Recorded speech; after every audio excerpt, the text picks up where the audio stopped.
한편 대학교 때 제가 한동안 시각장애인 교회에서 그 교사로 섬겼어요. 한 1년 반 정도 이렇게 그렇게 섬기면서 거기에 있는 이제 그때는 이제 여러 대학의 대학생들이 와서 교사로 이렇게 섬겼어요. 그러니까 그러면서 그 시각장애인들에게 어떻게 하면은 격려할 것인가, 그들의 꿈을 줄 것인가, 그렇게 해서 중창단 거기에 있는 학생들이 초등학교부터 고등학교까지 있었는데 그 학생들이 노래를 잘하는 애들이 있더라고요. 그래서 저희가 그 중에서 더 잘하는 애들을 이렇게 모아가지고 시각장애인 중창단, 그래서 나눔 찬양단이라고 해가지고 그때 중창단을 결성하고 그때 이제 특별히 또 이렇게 노래를 잘하는 그 여자 선생님이 계셨어요. 지금은 이제 저쪽에 한빛맹학교에 음악 교수로 있는데 그 학생들을 이제 훈련시키고 그리고 이제 시내 돌아다니면서 그렇게 주일마다 소위 말해서 찬양 집회를 그렇게 초청받아서 이렇게 이리저리 이렇게 레파토리를 가지고 이렇게 돌았는데 그 레파토리 중에 이제 독창하는 게 있는데 그 독창할 때마다 저는 그 가사가 저에게 너무나 와닿아가지고 그래서 매번 똑같이 듣는데도 그게 큰 은혜가 되더라고요. 그 제목이 뭐냐면은 주님 당신은이라는 그 제목입니다. 또 때로는 이제 제목을 아무도 안 오는 날에라는 제목으로 불리기도 하는데 석송이라는 작사가 그리고 김민식이라는 작곡가에 의해서 작곡이 됐는데 곡이 참 좋습니다. 뭐 제가 부르면 좋겠지만 그건 좀 신뢰가 되는 것 같고 나중에 유튜브에 워낙 오래된 노래지만 지금도 나오더라고요. 그래서 한번 들어보시면은 여러분 마음이 참 촉촉해지고 또 따뜻해지고 정말 주님이 나를 이렇게 찾아오는 듯한 그런 느낌을 받게 되는데 가사는 이렇습니다. 아무도 말 않는 날에 주님은 말합니다. 아무도 안 오는 날에 주님은 오십니다. 아무도 뵈지 않아도 주님은 보입니다. 아무도 웃지 않아도 주님은 웃습니다.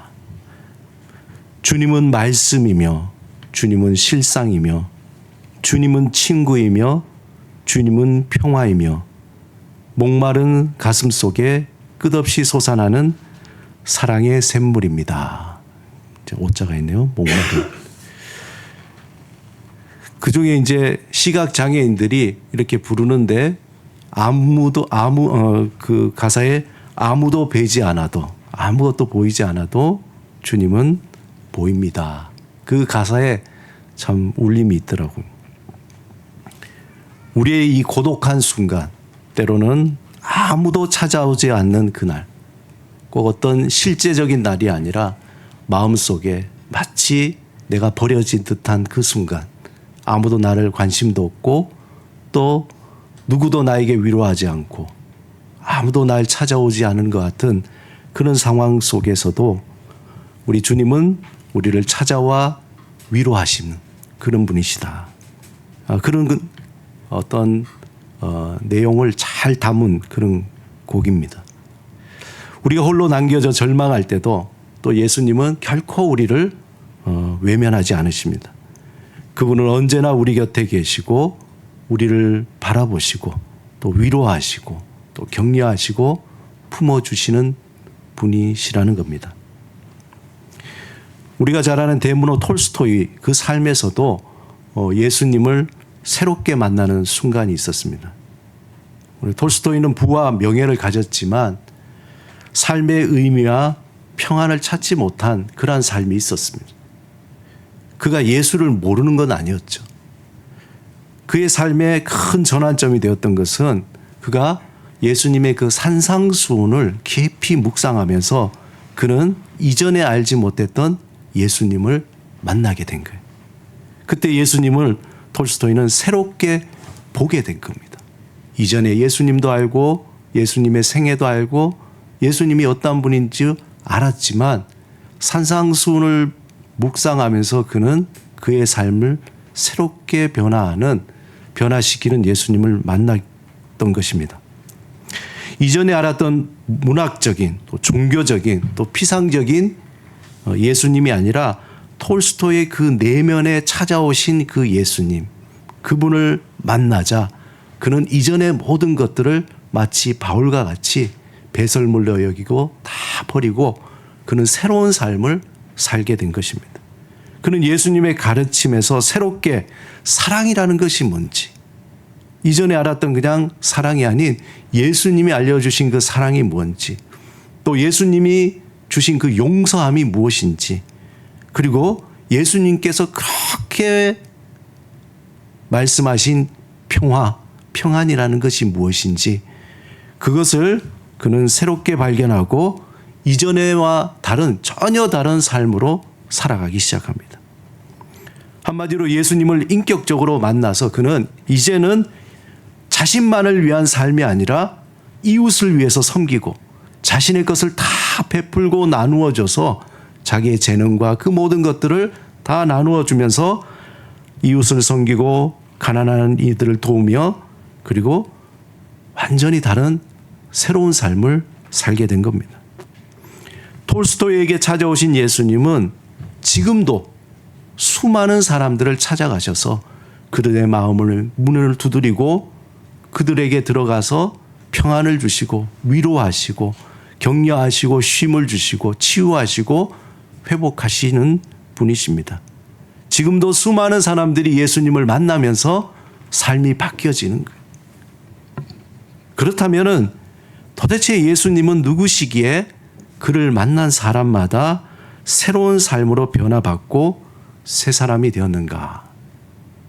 성경에서는 가장 먼저 예수님이 어떤 분이신가 이야기할 때에 예수님은 하나님이시다라고 얘기해요. 예수님은 하나님이시다.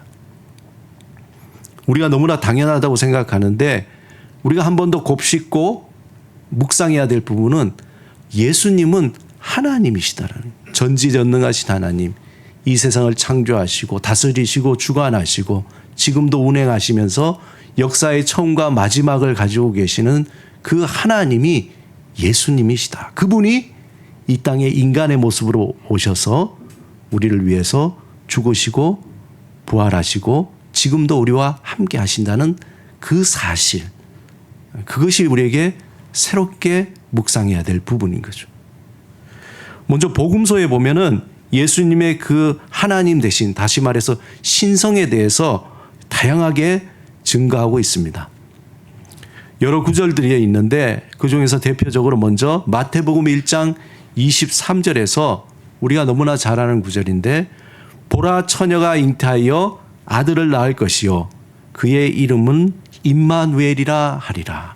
임마누엘 뜻이 뭡니까? 하나님이 우리와 함께 한다는 거예요. 예수님의 별명이죠. 그러니 예수님이 곧 하나님이시다라는 것을 성경에서는 이야기해 주고 있습니다. 둘째, 마가복음에서는 마가복음 1장 11절에 보면은 예수님이 세례를 받을 때, 세례 요한에게 세례를 받을 때 하늘이 열리고 비둘기가 예수님의 머리에 임하면서 성령이 임하며 하늘에서 나는 소리가 너는 내 사랑하는 아들이라 내가 너를 기뻐하노라. 그렇게 음성이 들려온 겁니다. 이 얘기는 뭐냐? 예수님이 하나님의 아들이라라는 얘기, 그냥 우리 인간적인 아들이 아니라 예수님이 곧 하나님이시다라는 말인 거예요. 그분의 정체성이 하나님께서 인정하시는 하나님이심을 그냥 인정해주는 말씀이라는 거예요. 그러기에 예수님은 하나님과 같이 무한한 지혜를 가지시고 권능을 가지신 분이에요. 사람들의 마음을 꿰뚫어 보시고 병든 자를 고치시고 그리고 죽은 자를 살리시는 분이 예수님. 왜? 그분이 곧 하나님이시기 때문에 그렇다는 거예요. 여러분, 그 예수님을 믿습니까? 우리가 그 하나님을 믿을 때에 그 역사가 우리 삶 속에 일어나는 거예요. 우리를 고치시고 치유하시고 회복시키는 그 일들이 우리에게 일어나는 겁니다. 세 번째 마가복음 2장 1절에서 12절 오늘 본문 말씀이죠. 그리고 누가복음 5장 20절 21절 똑같은 본문인데 중풍병자를 치유하시면서 예수님께서 내 죄 사함 받으면 내 죄가 사함 받았다고 예수님께서 선포하시는 말씀입니다. 그렇게 하니까 서기관들이 뭐라 그러냐면은 오직 하나님만이 죄를 사할 수 있는데 네가 누구냐라는 거야. 죄라는 것은 하나님만이 사할 수 있는 권한이 있는데 당신이 누구길래 저 사람의 죄를 사한다고 합니까? 라는 말이죠. 그리고는 누가 이 사람에게 이런 권세를 주셨는가라고 되묻습니다. 이 이야기는 뭐냐? 예수님은 죄를 사할 권세가 있는 하나님이시다. 여러분 잠시 한번 한 15초 정도 생각해 보세요. 정말 예수님이 누구신가? 성경에서 예수님은 하나님이시라고 하는데 그 하나님이심을 내가 믿고 있는가? 여러분이 다시 한번 묻습니다. 예수님이 하나님이심을 믿습니까? 아멘. 우리가 그 예수님을 믿을 때에 전능하신 그 하나님의 다스리심과 보호하심과 도우심과 고치심과 인도하심이 우리에게 함께하는 겁니다. 네 번째 요한복음 1장 1절에는 더 구체적으로 이렇게 말씀해요. 태초에 말씀이 계시니라. 이 말씀이 하나님과 함께 계셨으니 이 말씀은 곧 하나님이시니라. 어떻게 보면요. 요한복음 1장 1절 말씀을 우리가 매일매일 묵상하고 그 말씀이 지난번에도 제가 말씀드렸지만 하나님의 그 말이 내 마음에 씀이 돼서 나에게 스며들 때에 놀라운 일들이 일어나는 거예요. 요한복음 1장 1절 이 말씀을 그냥 피상적인 말씀이 아니라 문자가 아니라 실제로 우리 어떤 사건으로 우리가 받아들일 때에 우리 삶에는 많은 변화들이 일어나게 되는 거예요. 제가 일전에 말씀드렸죠. 기도하는 가운데에 하나님께서 그 은혜를 주신 거예요. 아, 예수님이 구약과 신약 이 세상 가운데에 오신 그 모든 것에 하나가 되시게 하신 그분이시구나 라는 것을 새롭게 깨닫게 되니까 제 마음에 새로운 변화가 일어나게 돼요. 다른 거 다 떠나도 요한복음 1장 1절 이 말씀을 여러분들 매일매일 그냥 소가 되새김질하듯이 읽고 또 묵상하면서 하나님 이 말씀이 그냥 문자가 아니라 그냥 단순한 말이 아니라 나에게 씀이 돼서 나의 삶에 이것이 레마의 말씀으로 나에게 다가오게 하옵소서. 그걸 기도해야 되는. 다른 것보다 다른 것 중요한 게 많죠. 뭐 여러 가지 돈에 대한 것, 뭐 여러 가지 상황이 많지만 우리가 이 땅에서 가장 하나님 앞에 매일매일 간구해야 될 게 있다면은 요한복음 1장 1절 이 말씀. 하나님, 이 말씀이 나에게 사건으로 다가오게 하옵소서. 그렇게 묵상해야 되는 거예요. 예수님은 단순한 선지자나 교사가 아니라 하나님과 함께 계셨고 곧 하나님이시다라는 말씀이에요. 요한복음 10장 30절에는 예수님이 직접 얘기하세요. 뭐라 그러면은 나와 아버지는 하나다. 나와 아버지는 하나다. 제가 여기 나와서 나와 하나님은 하나다 그러면 여러분들 다 도망가겠죠. 우리 목사님 드디어 미쳤구나. 그렇게 되겠죠. 그때도 그랬어요. 요한복음 10장 거기 보면은 이 말씀을 하시니까 다들 돌을 던지려고 그러는 거예요. 신성모독이라고 사람들이 돌을 들고 예수님께 던지려고 그랬다. 특별히 바울은 빌립보서 2장에서 이렇게 말씀합니다. 빌립보서 2장 10절에 보면은 우리 같이 한번 읽어볼까요? 시작. 모든 무릎이 예수의 이름 앞에 꿇고 그분을 주로 고백하게 될 것이다. 모든 무릎이, 이 세상의 모든 무릎, 우리 사람뿐만 아니라 모든 만물이 다 예수의 이름 앞에 무릎을 꿇고 그분을 주로 고백하게 된다. 요한계시록을 읽어보면은 그 마지막에 갈수록 그 장면이 선명하게 이렇게 드러나게 됩니다. 이 얘기는 뭐냐? 예수님이 곧 하나님이시다. 예수님은 그 자체로 예배와 경배를 받으시기에 합당하신 분이시며 성부, 성령과 함께 같은 위격으로 곧 하나님, 우리가 아는 삼위일체의 하나님의 한 위격이라는 거예요. 예수님은 완전한 하나님인 동시에 또한 완전한 인간으로 이 땅에 오셨습니다. 그분이 하나님이시면서 인간이 되신 이유가 있어요. 그냥 하나님이면 하나님이지 왜 인간으로 이 땅에 오셨을까? 그 이유가 있는 거죠. 그 이유는 우리를 구원하시기 위해서요. 죄에서 구원하시고 사망에서 구원하시고 유혹과 절망과 상처와 질병과 모든 상황에서 구원하시기 위해서 이 땅에 오시는 거예요. 예수의 이름을 부르는 자, 예수의 이름을 믿는 자, 그 모든 자에게 주님께서는 구원해 내시기 위해서 이 땅에 오셨다. 그 이름을 믿고 따르고 의지하는 자에게 그 능력을 우리에게 주시는 겁니다. 그리고 예수님의 가장 큰 증거가 뭡니까? 예수님이 죽으시고 3일 만에 부활하셔서 승천하시고 이제 다시 오실 그분, 곧 하나님이시라는 거예요. 예수님이 십자가에 달려 죽으신 후에 다시 살아나시고 하늘에 올라가서 하나님 보좌 우편에 앉아 계신다는 거예요. 저는 참 이번에 그 요한계시록 아침에 일상 묵상을 준비하면서 준비하는 가운데에 제 개인적으로 너무 많은 은혜를 받고 있어요. 요한계시록이 이전에 여러 번 봤지만 이렇게 은혜가 되는구나. 우리가 생각하면 요한계시록이 굉장히 복잡하고 굉장히 또 난해하고 이상하고 그럴 것 같은데 전혀 그렇지 않더라고요. 너무나 명확하고 우리에게 주시는 메시지가 너무나 확실해서 오히려 그 말씀을 읽는 가운데에 지금 이 시대에 내가 믿고 살아간다는 것이 얼마나 중요하고 굉장히 이 부분이 하나님께서 주신 선물이구나. 위로가 되고 격려가 되더라고요. 요한이 그 당시에 7교회에 전할 때 썼던 그 목적 그대로 그 당시에 핍박받고 고난받고 여러 가지 상황 속에서 어려움에 살아가는 그 교인들에게 격려를 위해서 주신 편지처럼 동일하게 저에게도 그런 위로와 격려와 소망을 주더라고요.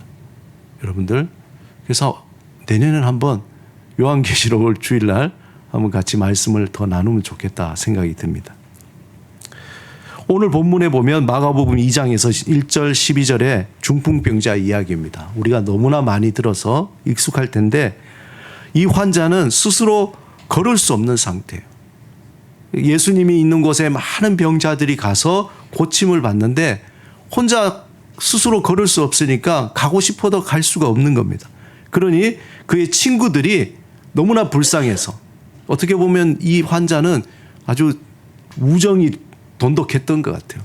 나 몰라라 않고 그 친구들이 어떻게든지 이 친구를 좀 살려야 되겠다. 그래서 어떻게 보면 이 친구들의 믿음이 대단하죠. 이 사람을 예수님께 데려가면은 살아날 거야. 그래서 이 친구를 데려갑니다. 그런데 문제는 너무 많은 사람들이 예수님 주위에 있으니까 그 사이를 파고 들어갈 수가 없는 거예요.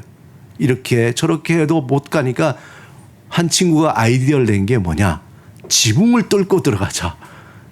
여러분 알다시피 이스라엘 유대의 어떤 가옥 구조는 그냥 벽으로 세워놓고 위에 그냥 지풀처럼 돼 있기 때문에 걷어내면 되는 거거든요.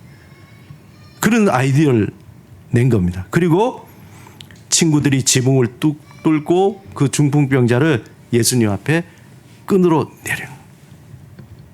사람들이 놀랬겠죠. 이게 갑자기 지붕이 뚫리고 사람이 위에서 내려오니까 예수님도 놀랬겠죠. 그러나 그 장면을 본 예수님은 감동했어요. 그 친구들의 믿음을 보고 감동했고 그리고 그 환자를 주목했습니다. 이 사건에서 예수님은 그 환자의 육체적인 상태뿐만 아니라 영적인 상태도 꿰뚫어 보게 된 거예요. 그러면 그 이유는 예수님께서 그에게 다가가서 자, 네가 걸어라. 이렇게 얘기하지 않고 내 죄가 사함을 받았다. 그렇게 얘기하는 거예요. 특이하잖아요. 눈먼 자에게 눈을 떠라. 그리고 병든 자에게 병이 고쳐져라. 그게 아니라 내 죄가 사해졌다. 그렇게 말씀하는 겁니다. 예수님은 단지 육체적 질병으로 고통받는 것에 그치지 않고 그 질병이 어디에서 무엇 때문에 왔는지를 꿰뚫어 본 거예요. 그리고는 죄의 문제를 언급하고 그 고통 속에 있는 그에게 그 사슬을 풀어서 자유케 한 거예요. 우리는 알 수 없죠. 그가 어떤 죄로 인해서 고통을 받았는지 알 수 없지만 예수님이 그에게 내 죄가 사해졌다고 하니까 그는 자유하게 된 거예요. 그리고 본문에는 거기서 더 나가지 않아요. 우리 생각엔 자유케 되고 갑자기 뛰어다니고 이럴 것 같은데 본문에는 거기서 멈춥니다. 여러분 그 당시에 유대인들은 병이나 고통 속에 병이 들었다. 이거는 곧 죄가 있다. 그리고 사회적 격리를 의미하는 거예요. 그 중풍병자는 단순히 육신의 병으로 고통받을 뿐만 아니라 그것 때문에 사회적으로 소외당한 거예요. 말하자면 차별당한 거죠. 영적으로 육신적으로 그는 소외를 당한 겁니다. 예수님은 그의 몸과 영혼을 모두 보살피시면서 죄를 사하시고 육체를 치유하시고자 했던 거예요. 이야기는 거기서 딱 멈춰서 그 당시 서기관들이 그 광경을 보고 어라? 이게 무슨 얘기지? 그러면서 이 사람이 어찌 이같이 말하는가? 태클을 거는 거예요. 그리고는 죄를 사하는 분은 하나님밖에 없는데 당신은 어떤 권세로 그렇게 죄를 사한다고 얘기하는가? 그렇게 의문을 품고 말합니다. 의문을 품는 거예요. 말도 안 했어요. 서기관들이 도대체 그 마음속에. 그러자 예수님이 그들의 마음이 어떠한 것을 이미 꿰뚫고 난 뒤에 말하는 거죠. 일어나 내 침상을 가지고 걸어가라. 그 이전에 그들에게 얘기하죠. 죄사하였다 말하는 것이 쉽냐 아니면 병을 고치는 것이 쉽냐. 그렇게 질문할 때 서기관들이 마음에 자신들의 어떤 그 의심을 들키고 난 뒤에 대답을 못하는 거죠. 여러분 어떻게 생각하세요? 제가 여러분들에게 지금 세윤이가 지금 깁스하고 있는데 세윤아 네 죄가 사였다. 이게 쉽습니까? 아니면 너 깁스를 풀고 이제 손을 흔들어라. 어느 게 쉬울 것 같아요? 말로 하는 것 죄사함이 쉬울 것 같잖아요. 근데 예수님이 두 가지를 다 하시는 거예요. 죄도 사하시고 그리고 그에게 얘기하기를 일어나 내 침상을 가지고 걸어가라. 그 얘기했을 때 한번 상상을 해보세요. 그 안에 있는 사람들이 굉장히 긴장을 했겠죠. 그리고 정말 저 사람이 걸어갈까? 정말 상을 들고 걸어갈까? 그러자 그 사람이 벌떡 일어나서 걸어가는 거예요. 예수님은 그분이 죄를 사할 권세가 있을 뿐만 아니라 치유하는 능력도 있다는, 다시 말해서 그분이 곧 하나님이시라는 그 권세를 보여주신 것이에요. 우리가 그런 분을 믿고 있는 거예요. 그런 예수님을 우리가 믿고 있는 거예요. 그런 분을 믿습니까? 그런 분을 따르고 있습니까? 대단한 분 아니에요. 자부심이 생기지 않아요? 이 사건은 단지 육체적 병이 치유된 것 이상의 의미를 지니고 있습니다. 예수님은 우리 영혼의 깊은 죄의 문제, 그 문제가 더 중요하다는 거예요. 팔이 부러지고 다리가 다치고 경제적 상황이 어려워지고 생각지 못한 일들이 일어나고 그것도 너무나 급하고 힘든 일이지만 그것보다 더 깊은 곳에 중요한 문제가 있다는 거예요. 죄의 문제. 예수님은 우리 영혼의 깊은 죄의 문제를 다루시고 상처를 어루만지면서 우리의 육신과 모든 상황을 온전히 회복시켜 주시는 거예요. 예수님의 치유는 육체적 치유뿐만 아니라 정신적으로 영적으로 한마디로 전인적으로 우리를 치유케 하시는 겁니다. 그렇다면 참 하나님이신 이 예수님은 왜 이 땅에 오셨을까? 그 이유는 우리의 죄를 구원하시기 위해서 또한 죄로 말미암아 하나님과 분리되어 있는 우리를 회복시키고자 오신 거예요. 우리가 잘 알듯이 인간은 죄로 말미암아 하나님과 분리되고 영원한 지옥으로 떨어지게 된 거죠. 이것이 한순간의 이야기가 아니라 어떻게 보면 매일매일 우리에게 반복되는 일인 거예요. 우리는 하나님을 떠났다가 주 안에서 다시 회복됐다가 붙었다 떨어졌다 자꾸 반복하는 것 같아요. 인간은 죄로 말미암아 하나님과 분리되고 영원한 지옥으로 떨어지게 되었는데 이 죄는 인간을 사랑하시는 하나님의 진심을 보지 못하게 하는 거예요. 이게 핵심입니다. 이 죄라는 것은 우리가 죄를 할 때 도덕적인 윤리적인 그런 것 관점에서 자꾸 보는데 성경에서 이 죄는 뭐냐? 하나님과 우리를 분리시켜서 하나님이 우리를 보는 그 진심, 우리를 향하신 그 진심을 왜곡되게 만드는 거예요. 하나님의 진심을 알지 못한 인간은 마치 깨어진 거울 속에 자신을 보는 것 같아요. 깨어진 거울 속에 보면 우리가 어떻게 됩니까? 온전하게 보여지지 않잖아요. 조각조각 다 나야 보이잖아요. 내가 온전하게 보이지 못하는 거죠. 하나님의 진심을 알지 못한 인간은 깨어진 거울을 보듯이 자기 자신을 왜곡해서 보기 시작하는 거예요. 내가 나를 왜곡해서 보니까 내가 다른 사람을 또한 왜곡해서 보기 시작하는 거예요. 내가 나에 대한 진심을 알지 못하는 거예요. 내가 뭘 좋아하는지, 내가 뭘 해야 되는지, 내가 가장 원하는 게 무엇인지 그 진심을 내가 잘 모르겠어요. 노래 가사처럼 내가 나를 모르는데 네가 나를 어떻게 아느냐 이거죠. 내가 나를 모르니까 다른 사람도 나를 제대로 못 보는 겁니다. 그 거울의 조각은 열등감, 좌절, 낙심, 시기, 질투, 거짓 그러한 조각들로 우리를 왜곡시키는 거예요. 나의 진정한 모습을 바라보지 못하게 합니다. 그리고는 나의 진정한 모습을 보지 못해서 세상에 일그러진 그 가치를 따라서 착각하는 거예요. 착각하고 그 왜곡에 이끌려서 새롭게 올바로 보는 것이 아니라 왜곡된 형태로 보고 듣고 말하고 행동하게 되는 거죠. 그것이 복잡하게 꼬이고 대를 잇고 상황에 또 꼬여서 엉망진창이 되는 게 그게 죄에 빠진 인간의 모습인 겁니다. 이를 통해서 타인의 진심도 알지 못하여서 오해하고 비교하고 배제하고 무시하게 됩니다. 참 하나님이신 예수님은 이러한 인간의 죄와 죄악의 문제를 해결하시기 위해서 오셨다는 거예요. 깨어진 거울이 아니라 새로운 거울, 예수라는 새로운 거울로 우리를 보게 하시고 예수라는 새로운 거울을 통해서 하나님을 보게 하시는 거예요. 이전에는 하나님이 나를 향해서 계속 미워하고 진노하고 의심하는 하나님이었는데 예수님을 통해서 보니까 진심이 그것이 아니었네라고 고백하는 하나님이 나를 향하신 진심은 사랑하시는구나. 나를 용서하시는구나. 나를 포용하시는구나. 그 진심을 알게 되는 겁니다.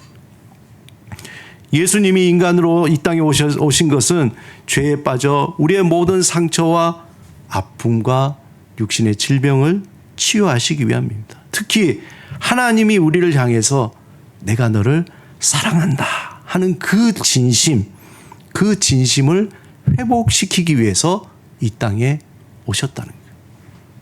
예수님은 인간의 육신을 입고 오셔서 우리처럼 고통을 다 당하셨어요. 시험도 다 당하셨어요. 그렇기 때문에 우리가 당하는 시험과 고통과 환난과 그 모든 감정들을 다 아세요. 이해하시는 거죠.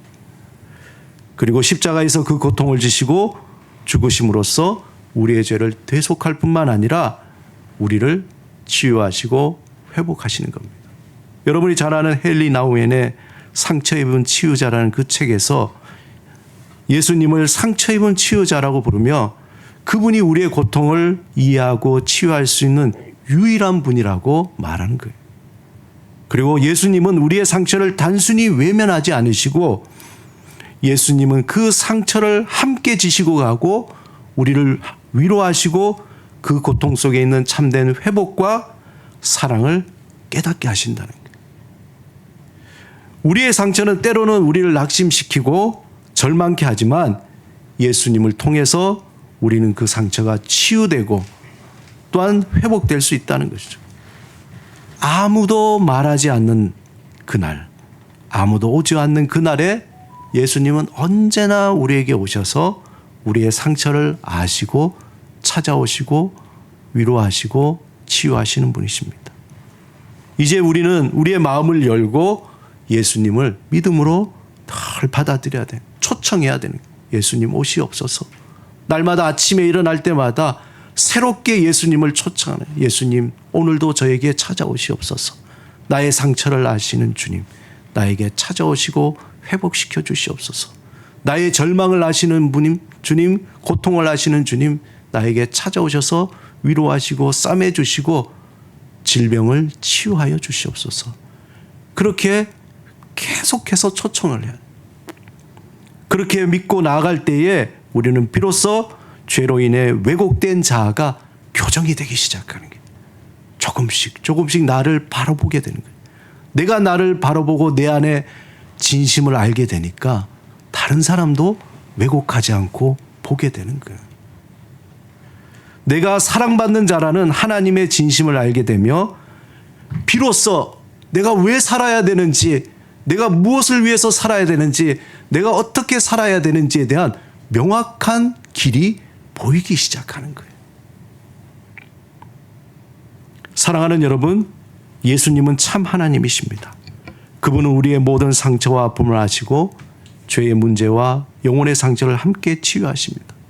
복음서에서 증거를 통해서 예수님이 하나님이심을 믿고 그분을 우리의 구주로 날마다 영접해야 되는 거예요. 예수님을 깊이 알 때에 그 깊이 알을 통해서 우리의 내면의 상처가 치유가 되고 진정한 회복을 경험하게 됩니다. 예수님을 통해서 우리의 죄와 고통에서 벗어나서 이제 하나님과 온전한 관계로 회복하게 되는 거예요. 참 행복을 누리게 되는 거죠. 예수님을 만나서 우리의 상처가 치유되고 회복될 때 이제 우리도 예수님처럼 상처 입은 치유자로 살아가게 됩니다. 나의 상처와 나의 아픔이 치유되면서 다른 이의 상처와 아픔을 위로하고 또한 격려하고 치유할 수 있는 상처 입은 치유자로 살아가게 된다는 겁니다.